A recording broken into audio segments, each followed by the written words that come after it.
I think we'll get started. So we're going to spend about the next 3 hours talking about SQL Server 2008. So something that I find actually quite exciting and interesting. My wife finds that extremely odd, but so be it. My name is Chad Boyd. You can probably see my bio and whatnot in your pamphlets. I worked with Microsoft Corporation for about 2.5 years as of November of this past year. Prior to that, I'd done lots of consulting. While I was at Microsoft, towards the tail end of my tenure there, I actually was working with TAP customers on SQL Server 2008 releases. So I've actually been involved with SQL Server 2008 in semi-production deployments.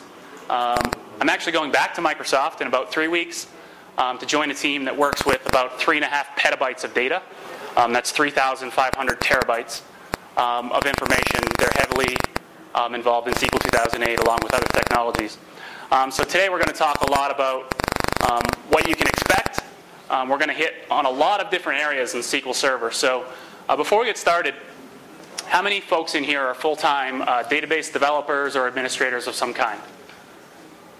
Okay, so mostly everybody else is app dev type folks, .NET, working with SQL Server apparently, assuming since you're here. Most people with experience with SQL 2005 today? Great. Has anybody actually worked with SQL 2008 at all, whether it be downloading the CTPs or watching some webcasts or anything like that? Good, good, that's a fair percentage. Much more larger percentage than the times that I give this presentation in the States, I can tell you that for sure. So my contact information is here on the screen. Feel free to ping me anytime via my email or the blog. I have a lot of SQL 2008 stuff out on my blog. There's actually a webcast on the website there at the bottom that will cover in an hour what we're going to cover in 3 hours. You're going to get a lot of the same information, a lot more detailed than you'll find out there. We're also going to go through a lot of demos. I got about 15 demos for a lot of the different features. And I actually have some demos that are videotaped because they're not in the latest public release of a CTP. So we'll be able to see some of that information in action as well. So let's get moving. So before I dive into what's new in SQL 2008, I always like to start off with what's old in SQL 2008. So anybody that's worked with SQL Server in the past has probably, or any Microsoft product, has probably heard the term deprecated features or features that are being removed in the next release. That's been spoken about ever since SQL 6.0 or 6.5, I think, so 10, 15 years ago. It's never actually happened. So features that have been around since SQL 6.0 and 6.5 actually still work today in SQL 2005, even though they say they've been deprecated since the SQL 6.5 days. SQL 2008, or Katmai, as it was codenamed, is going to be the first SQL Server release that actually implements this policy. So a lot of your old features that have been deprecated since the 6.5 and SQL 7.0 days will actually be removed. They will not be there. So that's something to keep in mind as you plan your migration strategy to SQL 2008. Hopefully everybody has already taken care of a lot of these old things because they're things that hopefully you're not using today anyway. You can see a few examples there. I actually have a full list on my blog. But it's things that hopefully you're not using, but if you are, that's something to be aware of and test and plan. If you're supporting an application that has been redeveloped or re-engineered as SQL Server progressed across releases, and there might still be potentially some of these things being used in there, you will see them actually fail and not work. So that's something I like to start off with. So now let's move into what's new in SQL 2008. So you've probably, if you've looked at anything to do with SQL 2008 online or with Microsoft, this slide probably looks similar to you, or looks familiar to you rather. There's 4 what Microsoft calls key pillars or key target areas that not only SQL 2008 but SQL Server as a platform moving forward will try and address or hit on. You can see all 4 of them here on screen. We're going to touch on features in every single one of them. Data platform, enterprise data platform, the top one, really touches on security, availability, reliability of your database engine as a whole. Your dynamic development is probably something that you're all very interested in from the looks of the technical skills in the room. Has to do with development on the SQL Server platform. That not only encompasses tsql now, but that also encompasses things like LINQ in your entity data model framework. There's a great new feature called FILESTREAM in SQL 2008, which we'll touch on in the Beyond Relational pillar. Beyond Relational really gets at SQL Server as a product moving forward will really try and reach out into all data storage in the enterprise, not just relational data. So it's been estimated that about 15% of the data in the world today in corporate enterprises is stored in a relational database system of some kind. That's not just SQL Server, that's any relational database system, Oracle, Teradata, DB2, et cetera, et cetera. 15%, that leaves 85% of data that's still stored in flat files, or ISAMs, or Excel spreadsheets, or XML files, et cetera, et cetera. Obviously the web, the introduction of the web and the mainstreaming of the web today is also introducing some additional data storage alternatives, such as storing your data in the cloud, SQL Server data services, Amazon's SC3, et cetera, et cetera. So SQL Server moving forward, the Beyond Relational pillar really gets at how SQL Server as a platform can expose to developers data that's not only relational data in relational format, but also might exist on the file system, or XML, or full text, et cetera, et cetera. And we'll touch on a lot of the things that start the reach into that as we hit on that pillar later in the presentation. And the final pillar, Pervasive Insight, really hits at something that's very mainstream today, which is business intelligence. Not only data warehousing and data marts and things like that, but also presenting that information to key business people, whether technical people, executives, et cetera, so that they can make decisions about the information in a very targeted way. So there's lots of data in enterprises today. The problem that most enterprises have is actually getting that information out, being able to get insight into that information, to be able to make decisions smarter, better, faster. So that's really what the final pillar is about, and we're going to touch on that as well. So let's get started first with the Enterprise Data Platform. Now this is going to encompass things that, from the looks of things, being a mostly developer-centric crowd, this pillar is mainly around administration and architecture. So if you, many of you developers also wear like an architect's hat at some point, or even an administrator's hat. I know that a lot of developers sometimes get pulled into being the administrators of your SQL Server platforms as you deploy products out into the world. It happens in the reverse direction as well. So it's always good to be up to speed on the things that are available anyway. So in terms of security and trusting, obviously security today is becoming one of the largest, most critical features of any data platform, whether it be an RDBMS or otherwise. SQL Server 2005 started moving towards a much more secure, reliable system with things like security by default, features being off by default, introducing things such as encryption, much more granular security system, things of that nature. SQL 2008 builds on that with a lot of these pillars, or a lot of these bullet points here on the left. We're going to talk about a lot of these in the next few slides, on slides of their own. One that we're not going to talk about is database mirroring. Has everybody heard of database mirroring with SQL 2005? Probably, arguably, one of the most anticipated features of SQL 2005. It's an alternative to clustering or log shipping.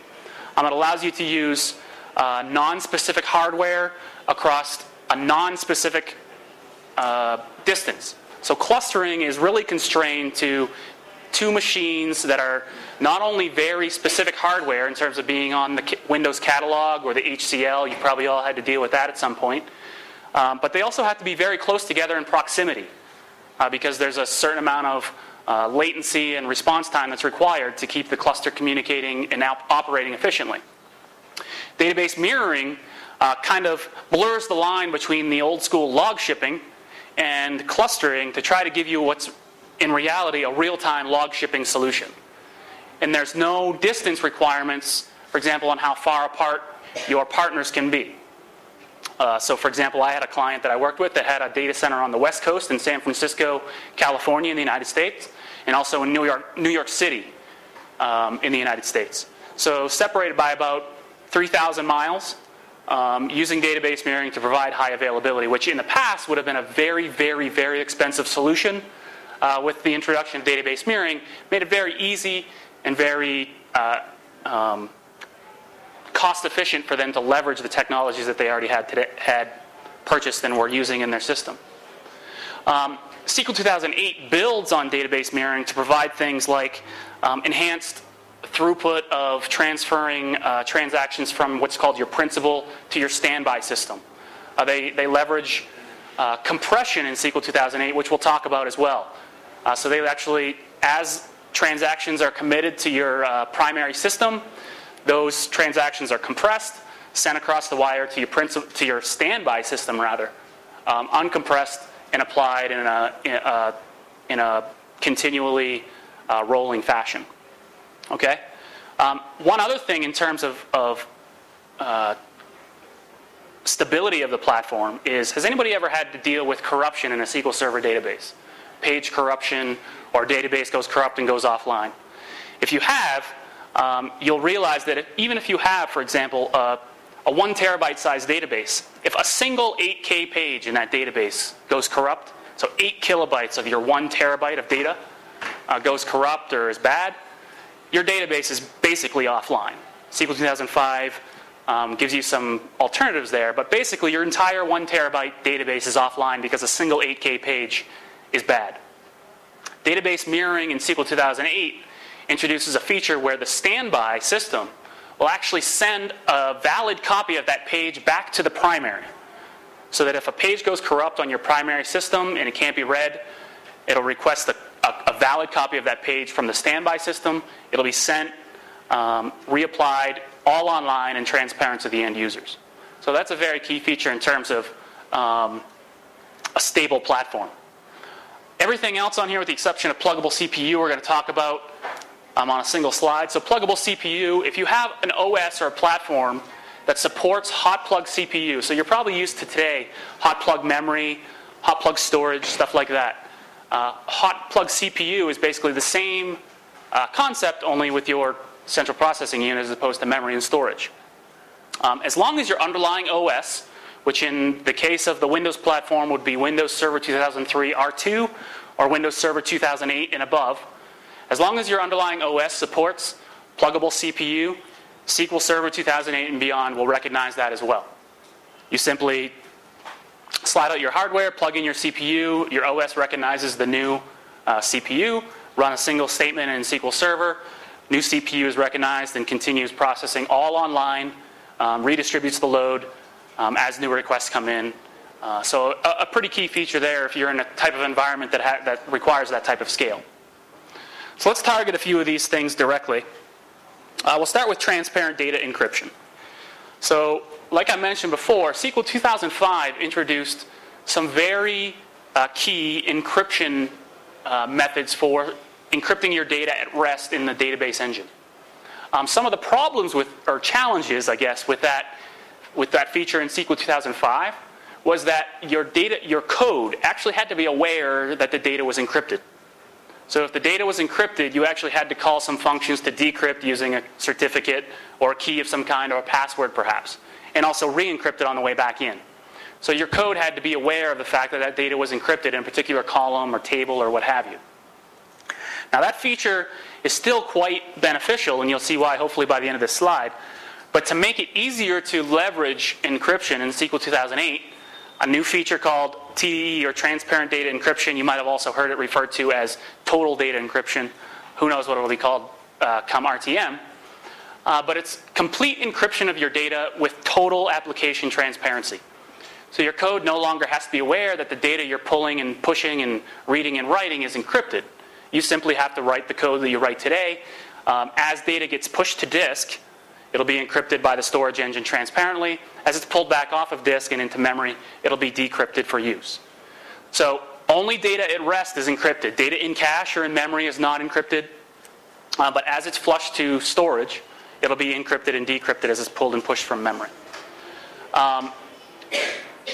Couple things with transparent data encryption in the RTM of SQL 2008. One, it's at the database scope, which means you enable or disable it for an entire database. It can't be for a single table or a single file group or a single column even. It's an entire database or not. Another thing to note is that if you enable transparent data encryption on any database on your instance, the tempDB will also be encrypted. So you might incur a bit of a CPU penalty that hit there as data is pulled and pushed to disk in tempDB, as well as the database that you've encrypted as well. So given that you know now that transparent data encryption is for a database scope only, obviously you can still see some usage for the 2005 encryption alternatives, which allow, for example, column or even cell level granularity. So you can encrypt a single column or a single cell even in also in SQL 2008, but using the older encryption functionality that was available in 2005, where your code has to be aware. So there's still that niche place for using the older or SQL 2005 security features, but SQL 2008 tries to make it easier to make it transparent. I'm sure that you'll see as time goes on, maybe in the SP1 or SQL 2010 timeframe, that the transparent data encryption granularity becomes a bit finer. You know, I can't guarantee that, but I would assume that would be the direction that Microsoft would take, where, for example, in SQL 2010, you might be able to enable transparent data encryption for a single table, or maybe a single partition even. So, additionally, given transparent data encryption, you can also encrypt backups with SQL 2008. So a lot of people, a feature that's been asked for a lot is to be able to encrypt your backups.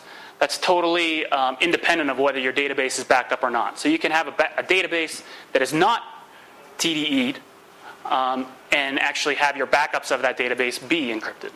So that's a new feature on top of backups as well. So auditing with SQL Server in the past, has anybody ever had to work with auditing of your SQL Server data? Okay, I see a few nods. If you have, you probably realize it's a bit of a challenge. You have to use things, depending on how much you have to audit, depending on the requirements and regulations that you have to meet. Auditing prior to SQL 2008 can be a challenge, not only because you have to use a mix of technologies. You might use a trace. You might use custom SQL scripts. You might use triggers. You might use event logging. You might use third-party tools. Or you might have to use all of them. And then that becomes a bit of an administrative headache. You have to develop code. You have to change your code as things change. Well, SQL 2008 introduces auditing as a first-class object. A first-class object is similar to, for example, tables, indexes, fields, things you think of as being natively supported by the engine. Auditing moves to a first-class citizen in SQL 2008.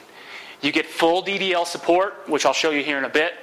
You get granular, very fine-grained auditing abilities. You can audit select statements by a single user on a single field and a single table if you want. Or you can also do very wide. You can audit an entire instance and everything to do with that instance. You'll get a lot of data if you do that, but you can. You have the ability to push the auditing information to multiple types of output. You can define a file, a specific file that you want to use or location. You can use the Windows application log. And for the first time, you can also use the Windows security log as well, directly from SQL Server. Now, one question I usually get asked at this point is, can I audit? Can the results of my audit be pushed directly to another SQL Server or to the same SQL Server? The answer to that is no for the RTM release. Again, I would bet that you would see that coming in a future release. The reason it was not included in the RTM release was not only because it would have required a bit more development time and whatnot, but traditionally, if you're auditing a system, the last thing you're going to do is store the audit information on the same system. So then you get into issues with people having performance impact on their system because they're auditing to a remote system that's across the WAN or things like that. So that's that's your options for RTM for where you can actually store data. And of course, you have built-in tools to support SQL Server products such as analysis services, reporting services, etc. So the way an audit works is you have two audit types that you can define. A server audit, which is for things like anything at your server level. Could be logins, could be roles, could be backup devices, could be configuration, etc., etc. Database audits are for things like not only creating and dropping databases, but also for things like user actions within a database. Select, insert, update, deletes. Modifying privileges in a database, etc., etc. You define a target for those audit events, which is, again, either a file, an application log, or the security log. You have a wide variety of options. This is some sample DDL that you see on, or DML that you see on screen here. So for example, here what we're doing is we're creating an audit for HIPAA, specifying this file name, max size of 100 meg. There's built-in rollover support. So for example, as soon as a file reaches 100 meg, it'll be basically left alone. A new file will be spun up and started. And then again, another. You also have the option of specifying the max number of what are called rollover files. So if you only want to ever have at the most 5 files or 10 files or 100, whatever, you can specify that. In this case, that isn't specified, so they'll just continue to accumulate. You can similar options as to what you might have seen in a security trace in SQL 2005 is in terms of being able to shut down the server if an audit fails. That's typically not used unless you're using like a HIPAA type audit or something where it's actually mandated. And then you can see some sample audit specifications down here, which are basically what you're auditing. So this server level audit is basically auditing failed logins. This database level audit, to give you an idea of the granularity, this is specifying that we're going to audit this HIPAA audit database, so one database, just select statements on this table in this column. So if somebody runs a select statement against the customers table in the HIPAA audit database that includes the payment column, that'll be audited. If they run a select statement that doesn't include the payment column rather in the customers table, that will not be audited. So that gives you an idea of some of the granularity that you've got there. So moving on to something called extended events. How many people are responsible for troubleshooting their SQL Server instance? You ever had to troubleshoot performance problems, availability problems, security problems, etc., etc.? Again, I see a few nods, but that seems to line up with the fact that everybody's developers. I'll get to the question as soon as we get to this one. SQL 2008 introduces what's called extended events, and this is basically a very high performance, very detailed troubleshooting engine that's not only integrated into SQL Server, but is also integrated into many Microsoft Server products, including the Server OS. So not only is it high performant and lightweight, so if you've used SQL Trace in the past and tried to audit a lot of information, you probably noticed a bit of a performance degradation on your production server or whatever server you're monitoring. Extended events is built to be very high performant. Auditing, to give you an example, auditing a single event with extended events uses on the terms of about 2 nanoseconds of CPU time. So it's very, very lightweight. And it's integrated with the ETW, which is a new tracing mechanism built into the Windows Server platform moving forward. What this really gives you the ability to do is to trace a single session or a single request, not only in SQL Server, but perhaps through your storage system, through your network stack, through your memory caching, etc., etc. So you can actually see, you can actually correlate together a single session's interaction, not with only SQL Server, but with your storage subsystem and your networking subsystem, etc. So we had a question, I think it's probably about auditing. Yep? I wanted to know, what kind of information is captured in the when you enable the auditing? How do you retrieve? Okay, so what kind of information is, so the question is with auditing, if something happens that fires an audit event, what type of information is actually pushed into the audit logs, for example? Good question. The types of, it's actually an XML structured document. And if you've used SQL 2005 at all, in terms of server level triggers or database level triggers in SQL 2005, you know you get an XML packet with all kinds of information, such as the action that occurred, who fired it, when they fired it, what their host name was, obviously the SPID they were connected as, the statement that was executed. Basically if you picture like SQL Profiler or the sysprocesses table or whatever, all those columns that you see in there are included in the output. So it's very verbose. So good question. But plenty of information, all the information and more that you would need to be able to not only see what the user was doing based on just what was audited and when they were doing it, but also be able to correlate that back to, for example, if you were running a trace or any type of other troubleshooting or capturing information, to be able to correlate those events together. So, good question. Any other questions? Yep. Can you customize the auditing? How so? What do you mean? Okay, so can you customize the information that's output from the audit? The answer is no in RTM. So, for example, if you audit, if we go back to, doesn't seem to be, there we go. If I can get my thing to, there we go. So, for example, if you were using this audit, you don't have the ability to say when that fires only output the username and time. For example, you're going to get the entire XML document or nothing. So in RTM. Okay, does that answer the question? Is that what you were asking about? Great. Obviously, you do have the ability here to say I only want to audit if somebody reads this column or reads this table. But as far as what's actually output, it's the full thing or nothing. So, good question. Okay. So let's move on to the next section. Any questions on that prior section before we go on? Okay. So let's talk about performance.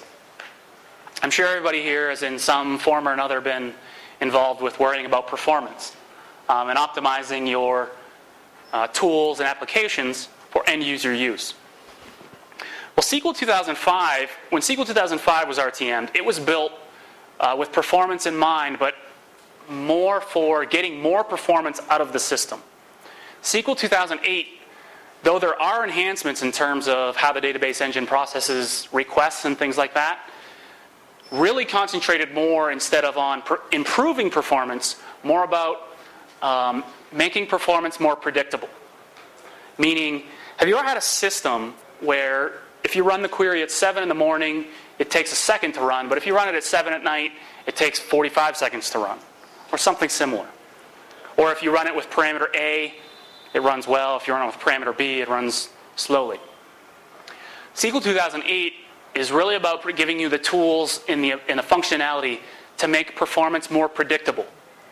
So take the scenarios that I just mentioned. Instead of saying that you're going to improve both scenarios, so at 7 a.m. instead of a second, it runs at 500 milliseconds, and at 7 p.m. instead of taking 45 seconds, it takes 30 seconds. SQL 2008 is more about saying, let's make them run at 7 a.m. and 7 p.m. in 3 seconds, all the time. So that you know as an administrator that you can predict that you will always get the same performance. It might not be the peak performance, but it's going to be the same and it's going to be predictable. You can see a lot of the things here on the side that help with that. We're going to talk about most all of these in their own slides.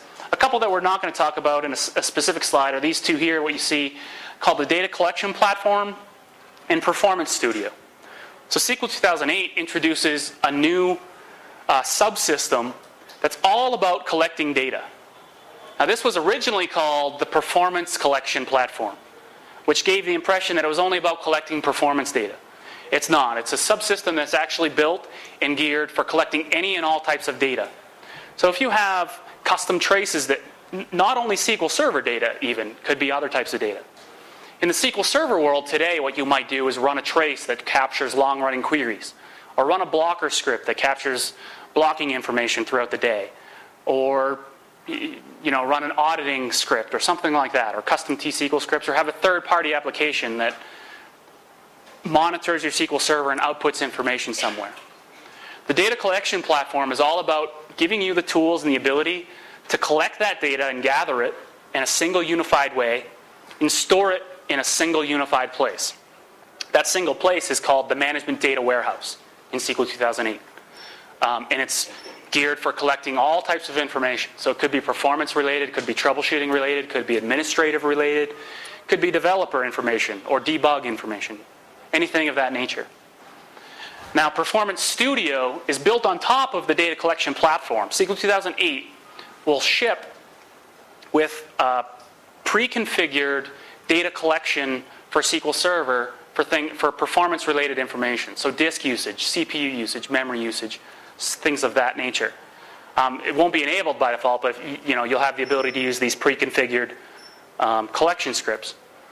And then the great thing is, as those get collected, you also have these pre-configured reports and a data warehouse for capturing that information and gathering it from all your SQL Server enterprises across your enterprise. So if you have one SQL instance or 1,000 SQL Server instances, that MDW, Management Data Warehouse, is responsible for gathering and collecting and aggregating that information from all your monitored servers and presenting it to you from a single unified place. And that's what Performance Studio is all about. These are pre-canned reports for being able to get insight into all the information that's gathered across your enterprise. Obviously, you also have the ability to build your own reports or report on your own data that's collected.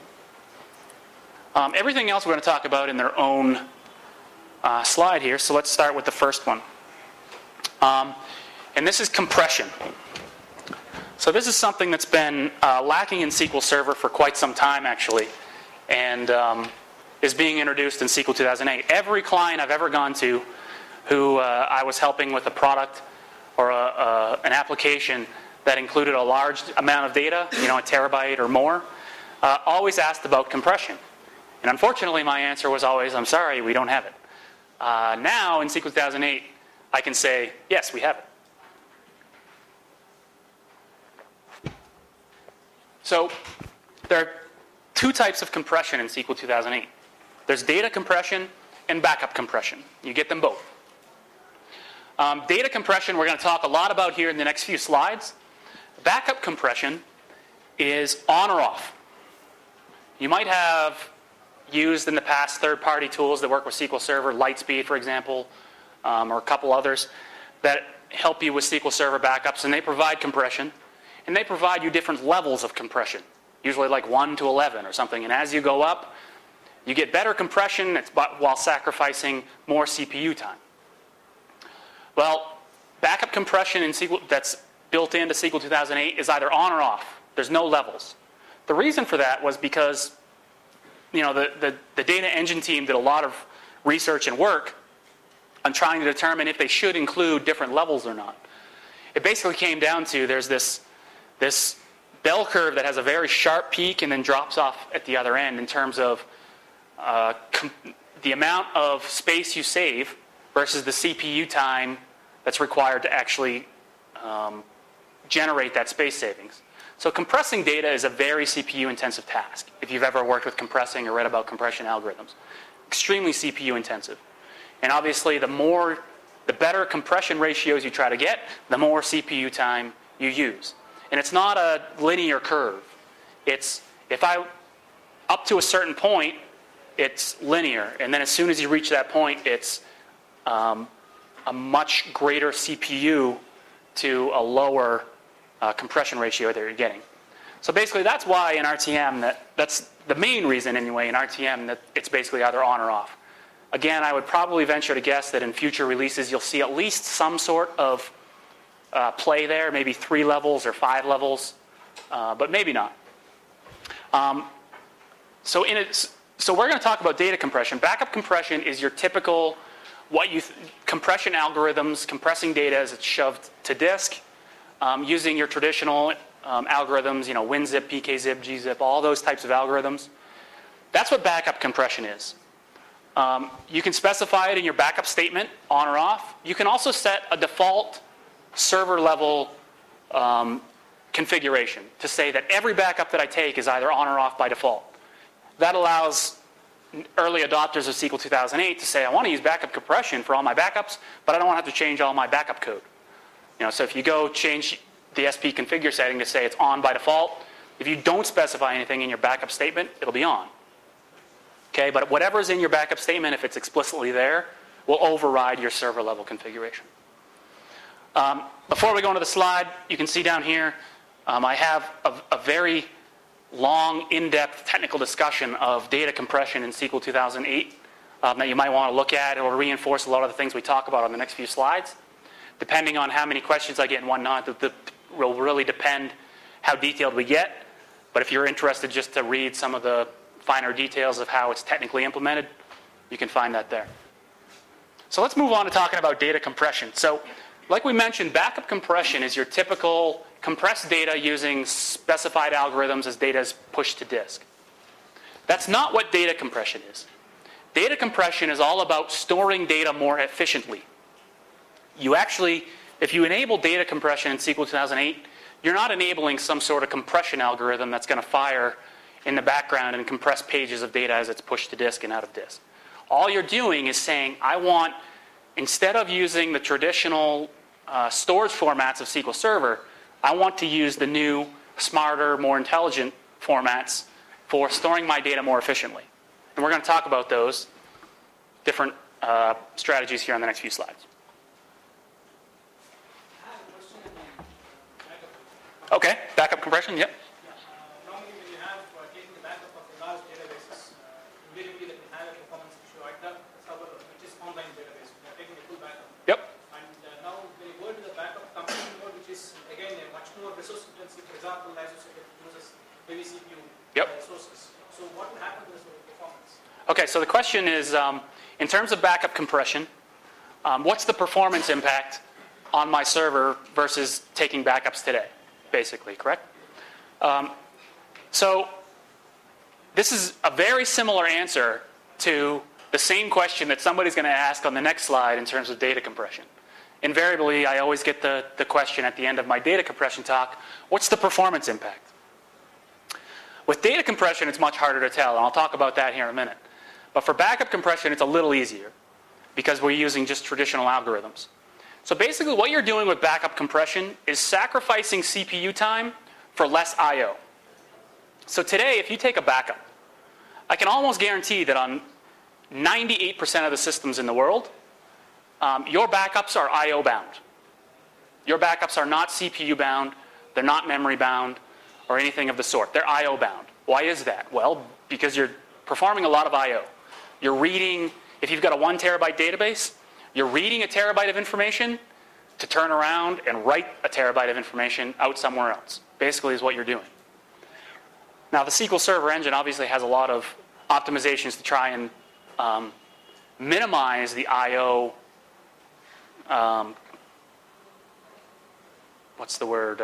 bottleneck. But you're never, unless you buy a $200 million SAN and an associated server, you're not going to get away from being I/O bound on your backups. So most systems are I/O bound on their backups. So what you're doing, most likely what you'll see is you'll see an increased CPU time, but it won't be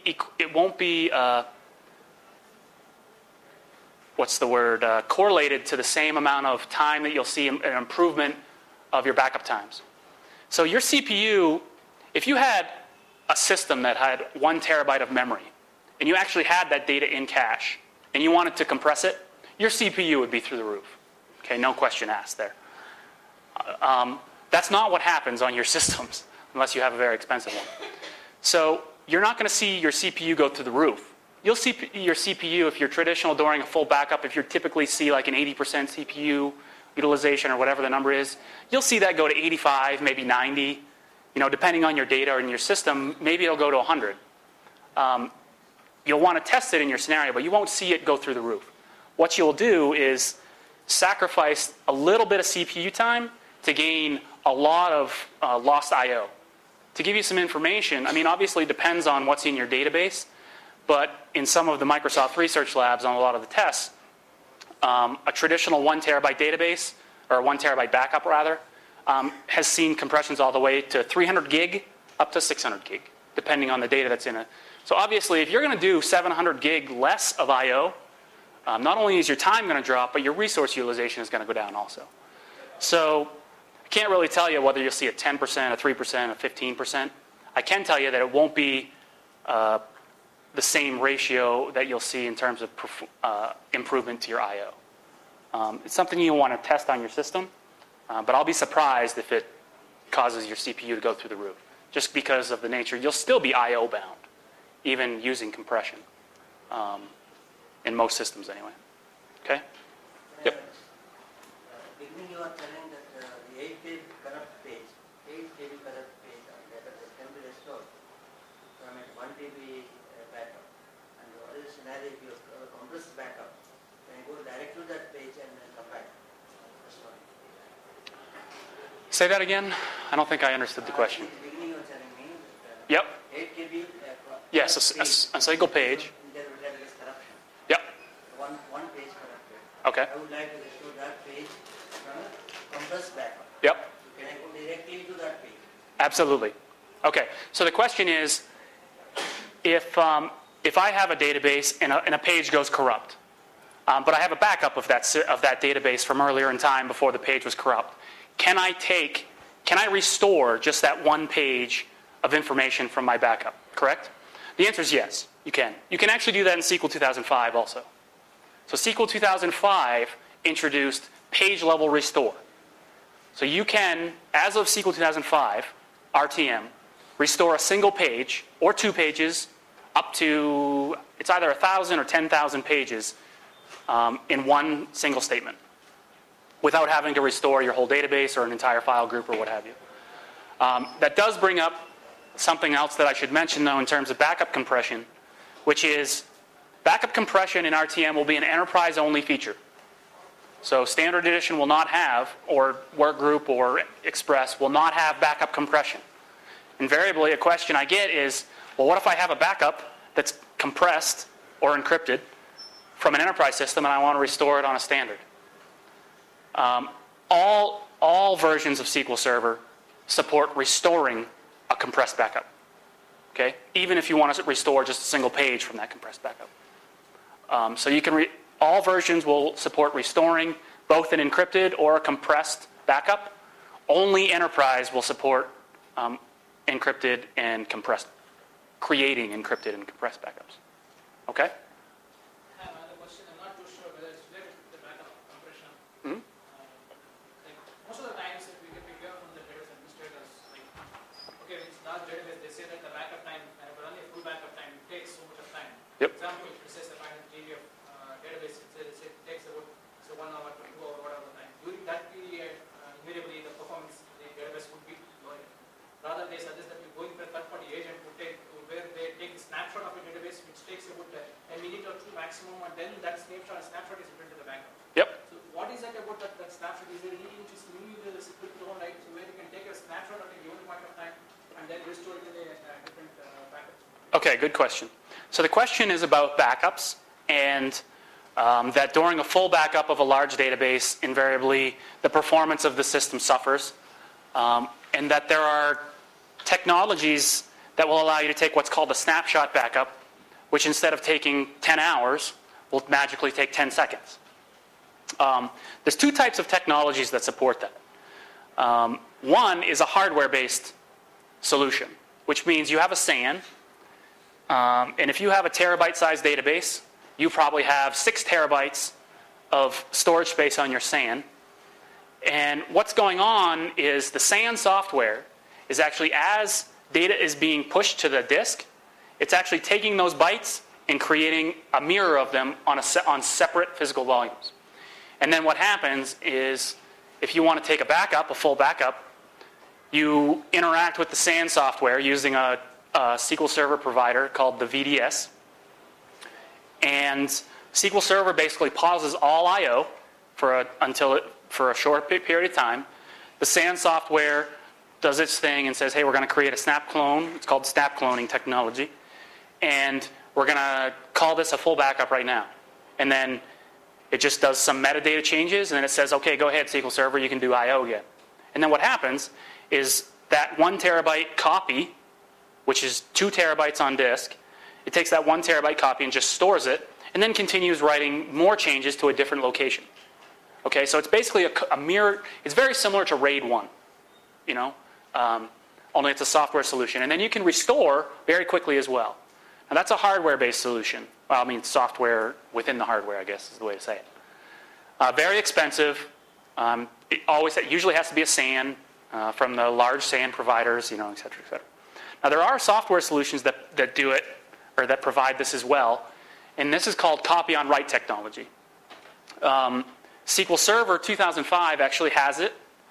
And you can use what are called database snapshots. Now this is an enterprise-only feature.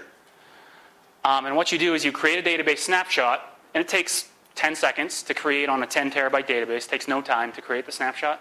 But what happens is it's very similar to what happens in the hardware solution. As data is written to disk, a copy of that extent is copied to another location before it's changed. And then if you want to restore, what ends up happening is if you say restore from snapshot A, it goes out and takes all the copied pages that existed when that snapshot was created, overwrites the original or the new copy, and does a restore, and there you have it. Okay. Now the use of database snapshots is quite prevalent in enterprise customers, but it's usually only used for protecting against user error, meaning I deleted all. I wrote a delete statement without a where clause, and you know, that type of thing. The reason for that is because snapshots only support basically full database-like backups. You can't do, for example, like what would be similar to a log backup with a database snapshot. Okay. So those are the two technologies. You've got the very expensive hardware solution. You've got the built-in software solution. There's also third-party products that use volume shadow services from the Windows OS that do it as well. But it's basically the same exact thing that SQL Server is doing, like I just mentioned. Okay. Backup compression would have no impact on either of those solutions, though. Okay. Any other questions before we go on to data compression?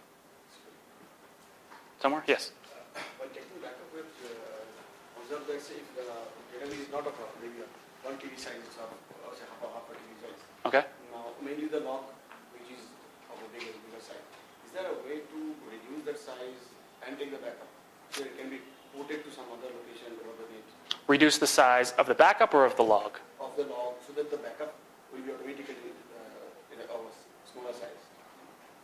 Okay, so what you're getting at is that when you take a backup, it includes a copy of the active transaction log? Yeah. Okay.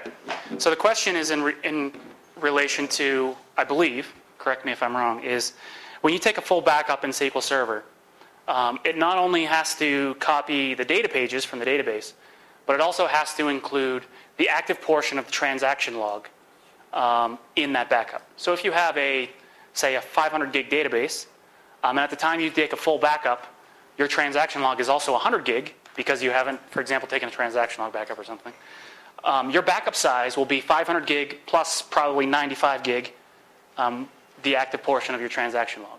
Is that what you're asking? How can you make it so that that transaction log portion is smaller? No, what happens is what we do sometimes we detach the log, we shrink the size, okay. Attach it, and then take a backup. Okay. It's sometimes risky when you're taking a backup of a live database now. Right. So basically, the size they take on the disk is not the size of an actual log. Right. They take a bigger size. So there's a couple things here. One, the size on disk. So if my transaction log is 100 gig, but I'm only using 5 gig of it, my backup will only include 5 gig. It will not include 100 gig. Okay. If my transaction log is 100 gig, and I'm using 90 gig of it at the time I take the backup, then it will include 90 gig of data. What I suspect is happening in your scenario is that you're getting a case where either your backups, is this SQL 2005? Okay. Where either your backups are taking an extremely long amount of time and your transaction log is growing during that time, or you're not properly managing the size of your transaction log leading up to a full backup. So typically the answer to this question would be take a log backup right before you take your full backup. So if you take a log backup right before your full backup, that 90 gig of used space in your transaction log would become 1 gig or 500 meg, because basically it would back that information up, truncate it, and continue your full backup. I would suspect that that's what's happening. So what I would recommend is trying first, at the time you take your full backup, take a log backup right before it, then a full backup right after it, and see if that addresses the issue. If it's more the issue that you want your log to actually stay smaller on disk, that's a different problem. And that would basically lead to, the answer there should be, take more frequent log backups. So instead of taking a log backup every hour, try every 15 minutes or something of that nature. Okay? If that doesn't work, or if you don't have any luck with it, shoot me an email to my email, which will be on in the end. It was at the beginning there, and I'd be happy to help out with that. Okay, so let's move on to data compression. So, like I mentioned, data compression is more about storing data more efficiently, not about actually compressing the data as it's pushed to disk.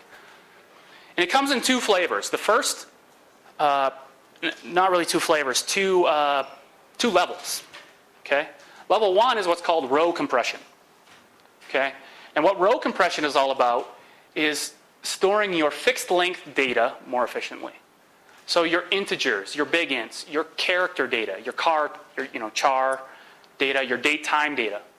If you have an integer column in SQL 2000, or I'm sorry, 2005, and you store the value 10 in it, how many bytes of storage does that take? It takes 4 bytes. Even though the value 10 can easily fit into 1 byte. Okay?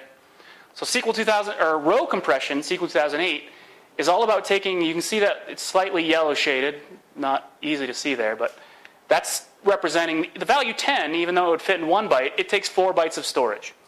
Okay? SQL 2008 row compression is all about taking that 10 and using 1 byte instead of using 4 bytes. Now this is not using a storage mechanism similar to like varchar data. So if you know how SQL Server storage works, if you use varchar data versus char data, you incur 2 bytes of overhead for every value that you store. Okay? That would obviously not scale very well at all if that's what we used for this type of data. What you incur for an overhead here is 4 bits, so half a byte of overhead for every value you store in this case. Okay? So that's row compression. Basically, again, taking your fixed length data types and storing them as efficiently as possible. The second level is called page compression. Okay, now page compression includes row compression. So you have the option of saying, I want to use row compression only, or I want to use page compression. And if you enable page compression, you also get row compression. So it's a level above that inherits from the level below. And page compression has two new ways of storing data more efficiently. The first is referred to as prefix compression. And it does basically exactly like it sounds. So if you have all this data in your page, you'll notice that this date, for example, the first 4, 5, 6, 7 characters in every single value is exactly the same. The author ID is exactly the same for all of them. Okay? So what prefix compression does, it says, well, I'm going to take that single value that's repeated all these times, stored a single time in the page header, leave a pointer to it. So I've just taken 1, 2, 3, 4, 5, 6, 7 characters of data and replaced it with a single character pointer, and then the difference between the prefix and the value in my actual column. Okay. Obviously, over here you can see, for example, it ended up using this as a prefix for this column. You can see it can use multiple prefixes for the same column. So here we have 2 different prefixes for the same column. That's perfectly allowed. Okay. This new section in the page is referred to as the CI structure, or compression information structure. It's a new portion of data in the page header in SQL Server 2008. The second part of page compression is what's referred to as dictionary compression. And it, again, works basically very similar to how it sounds. It takes repeating values on the page and stores them a single time, leaving a pointer in row. Now this isn't a very good example because I'm basically replacing one character with one character, but to give you the idea, I guess. It looks for repeating values, so you can see that the number 1 repeats a few times, the number 2 repeats quite a few times. It actually can traverse columns, even though it doesn't look like I have. I do it right here. See the value 3 and the value 3. It's not dependent on a single field. It's for an entire page. And again, it works very similar to how prefix did. It stores those dictionary values a single time in the compression information structure and leaves a pointer in row to them. Now, these algorithms are applied as a page is filled. So data compression works at the page level. The reason is because the I/O granularity for SQL Server is at the minimum amount a single page of data. If you request a single row of data, you're going to pull the entire page from disk that row resides on. It's just the way it works. Okay? So as this page fills, if you have a page that's 75% filled and you're done with it and it gets written to disk, it's not going to be compressed. Why? Because you're not going to save any space. Because you're still going to write a page to disk no matter if that page is 70% full or 20% full. Okay, now if that page starts approaching 100% fullness, as soon as a row is tried to be written to that page where it would either be overflown or reach a certain threshold, this algorithm will kick in and actually compress the page, okay, as that row is written. And then you'll go from being, for example, say 95% full to being maybe 50% full. And then, as new records are written, they're compressed as they're written to the page. Okay, and just filled in with the page, and as soon as it approaches fullness, it works just like it does today. Okay? Preliminary results, I don't think I have it. No, I don't. But preliminary results with data compression, again, this is even more dependent on your data than backup compression is. Why? Because it's all about, if you have a database that has lots of fixed length fields, like car 1000 fields, and you only have 10 characters in every field, you're going to see a heck of a very large compression ratio. If you have a table that has nothing but ints, tiny ints in it, and maybe some variable length data and values that don't repeat, you're probably not going to see a large compression ratio. Now there are, when we go through the example, there are procedures that are included that will allow you to see an estimated space savings on different tables or different structures in your database. So that's good. In preliminary tests, we've seen everywhere from 30% compression ratios all the way up to 75% compression ratios. So if you have a 75% compression ratio, you've got a 1 terabyte database, you just shrunk that to 250 gig. Okay? Obviously, if it's the lower your compression ratio, the lower that number is. Again, data compression is an enterprise-only feature. And I guess that'll be it for now on data compression. Any questions before we move on data compression? I have one question on data compression. You talked about the data types of in time, concat, date time, and things like in the row level compression. Yep. Data compression, you talked about the page level compression. Yep. Where does the data types of binary, where binary, or for example, blobs? So where does that come? So how does the data compression work on that? Excellent question. So data compression does not work on blobs in the RTM version. So if you have max data types, if you have text or image data types from the old days, compression does not run on blob data in RTM. Okay, so you'll see no compression on your max or text or image data types.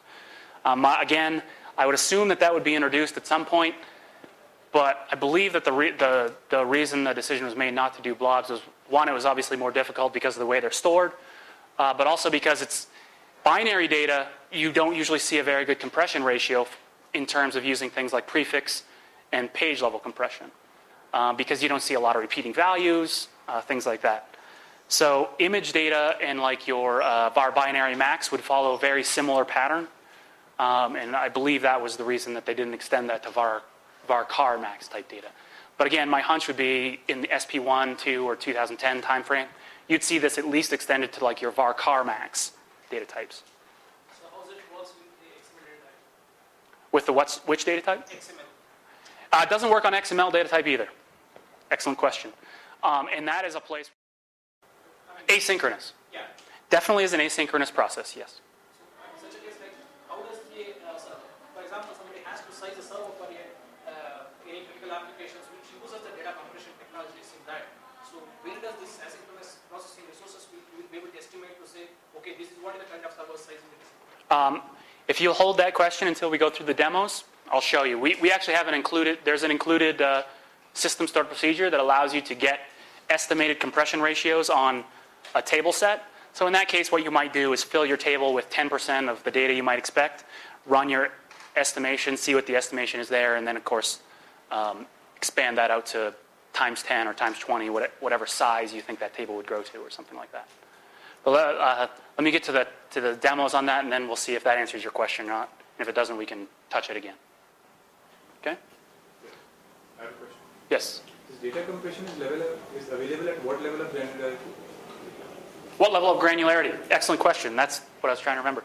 You can actually enable all types of data compression are at the partition granularity. So not only the table, partition. So a table in SQL 2005 and 2008 can be partitioned into multiple segments. So you can, for example, enable data compression on partition 1 of table A, but not partition 2 of table A. You can also enable row-level compression on partition 1 of table A, and page compression on partition 2 of table A, and no compression on partition 3.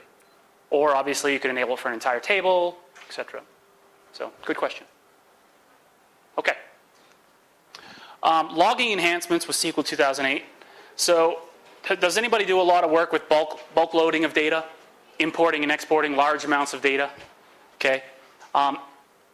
SQL 2008 includes an enhancement where your standard insert and update statements will be bulk logged. So today, if you need to bulk load a lot of data in SQL Server, you'll probably use a bulk insert and then merge that into your existing table, or a BCP in, or a select into, and merge that into your existing table after you scrub it or whatnot. SQL 2008 allows you to use the typical insert and update statements into existing tables with bulk logged semantics. Okay, and you can see here, I've got a demo of this as well, but you can see here some preliminary results in terms of improvements on just inserts into standard heaps and inserts into clustered indexes using your standard insert into statements. Okay, so you see anywhere from 3 to 5 times performance improvement, and I'll show you that in a demo. The last major functionality that we're going to talk about in this pillar is the resource management in SQL 2008. So in SQL 2005 and before, all your requests, backups, admin requests, your reads and writes from your OLTP system, your reports that go to your CEO, your maintenance activities, all fight for all the resources on the system. There is no way to bucket them into groups to say, I don't want this guy to be able to use 10% of the resources at most, or this guy to use 20% of the resources at most. Okay, so they all fight for all resources on the systems. And SQL Server does a pretty good job most of the time at sharing resources, but you typically would see a hit. Well, SQL 2008, that's what you see here on screen, the way that SQL 2005 and before managed resource allocation. You had all these activities fighting for all these resources. Okay, there was no way to segment them. Well, SQL 2008 introduces what's called the resource governor. And what it allows you to do is slice up your workload, your activity, your query activity into what are called workloads. So for example, on screen here, you can see what I have as a sample, an admin workload, an OLTP workload, and a report workload. So in my admin workload, you'll see things such as backups, index maintenance, statistics maintenance, etc. OLTP will be your front-end web application, for example. And report workload would be like, for example, reports that you send to business owners or ad hoc reports that you run yourself. You have the ability to assign 3 different importance labels to each of the workloads to allow you a way of segmenting your workloads just within workloads to say, for example, my OTP should get higher attention than my other 2 workloads. You can use high, medium, and low. The next thing you have the ability to do is also slice up your resources. Okay?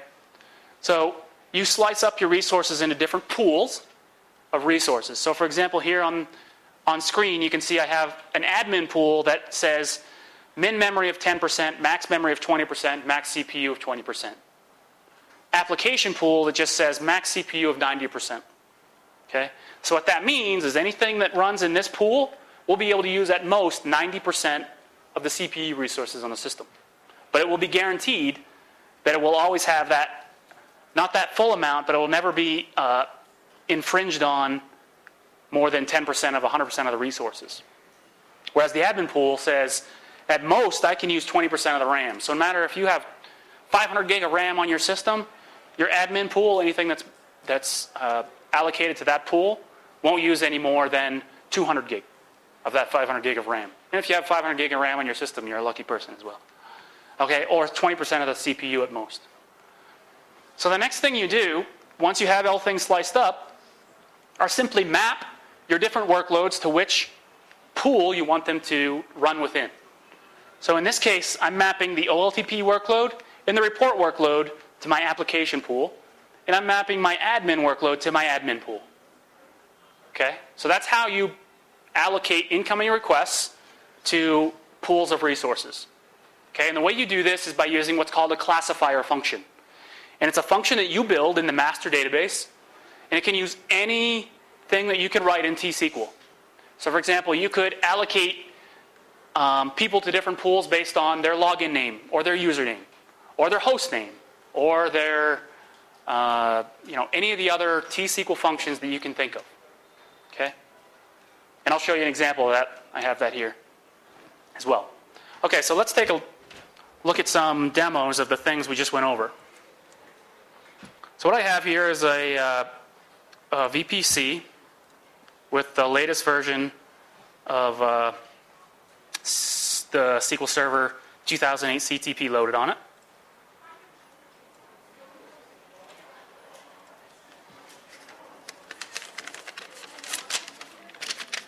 And we're going to pull up some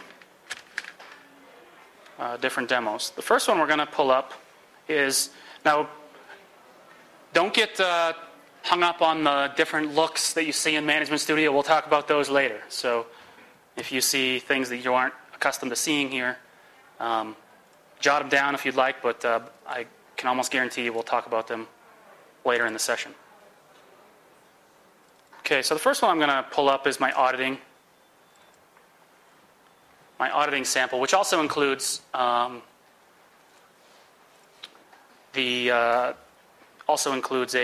demo of the new backup compression and whatnot. Okay, so can everybody see that okay? Okay, good. So what we're going to do is, the first thing I'm going to do is clean up a little bit here. Should be disabled. Okay, so I'm assuming we're good. Okay, so the first statement I'm going to run is actually create a server audit.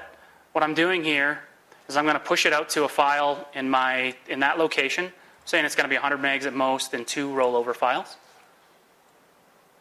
Okay, so I'll create that.